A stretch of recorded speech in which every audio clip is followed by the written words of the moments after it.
Hey guys, welcome back to another tutorial. Today we're trying something different. So Birds of Prey is coming out soon. So Tom and I both wanted to have a go at creating the title sequence. So we're gonna be comparing and contrasting how we approach the titles in this video. I'm here, behind the camera. Yeah, first up we're going to watch each other's work. It's not a competition. Alright, okay. Are you sure about that? Cool, okay. First up, Jabez. Okay, alright. I'll just keep playing it. This is why it's not a competition. Can we play it up against the original as well? Right. Nailed it. That's pretty bang on. Oh, you've got fireworks in there. I got fireworks in there, man. That's a good touch, because I like that scene when Harley's walking away from the factory and it's exploding. How did you do the fireworks? The fireworks, they were actually from Action VFX. So I took a little spark sample and then added a full gradient.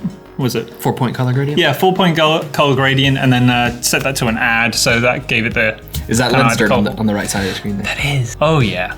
This is my first attempt at doing a title too, so I'm actually quite happy with how it turned out. Yours is pretty much picture perfect for the final thing though. For the actual title, we both use the same font, which Tom found. It's called Superhero, I think, and it's... Yeah, we'll put the link in the description. Yeah, for the subtitle, Tom and I actually had different approaches. I kind of took the same approach as you to start with. I started off like looking through the font and trying to find something handwritten and free. Didn't like anything I saw, so I ended up actually just writing it on a post-it note and scanning it through, keying out the yellow of the post-it note and then turning it neon. You know? Yeah, because sometimes you can't find a font that matches it. So sometimes you just have to do it yourself. Yeah, that's a cool way of doing it. I took the lazy way out and I found a font that was similar, not exact, but I kind of just tweaked it. It looks pretty bang on. So you start with one that is handwritten, and then what I did was I kind of highlighted random characters and I kind of made them slightly bigger or smaller. You manually went through and adjusted each one. So it's a bit less uniform. They're all really kind of different sizes. What did you do for the hearts? The hearts and the diamonds are a neon path effect. 4 different masks, and then I have the neon path effect straight on that, and it just works straight from the mask. That's really good. That turned out really well as well. What did you do with your, because we've both done it, we both put the FXhome logo in instead of the DC. What did you do for yours? What I do usually with titles is I have a text here comp, and then I have the main comp where all the title effects take place. This is the text here comp. The good thing about doing it this way is that you can go in and you can change it right away. Right, and then it goes, when you go back to the main one, it'll update.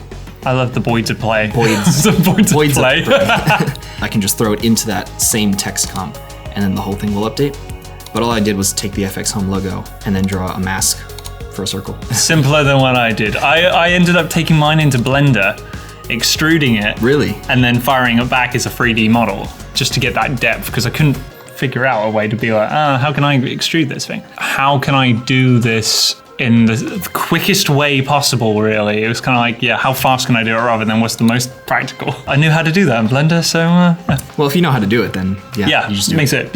How did you approach the actual 3D Birds of Prey text? Because it looks like it's got some extrusion or something. That's text extruded, and then a light placed behind it with a glow attached as well.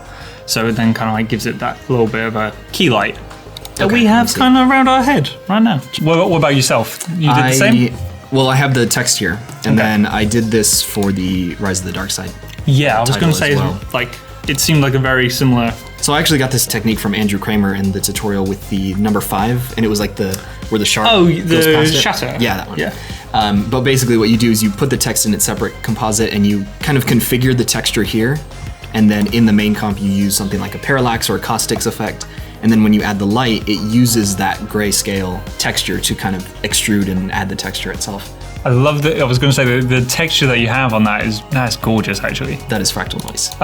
Is that a grid? It's like 3 fractal noise effects, which this one I think is just clouds, but then if you go into subsettings and then you rotate it, it becomes less blocky and more like shards. And then also changing the interpolation to block instead of linear makes it a lot sharper.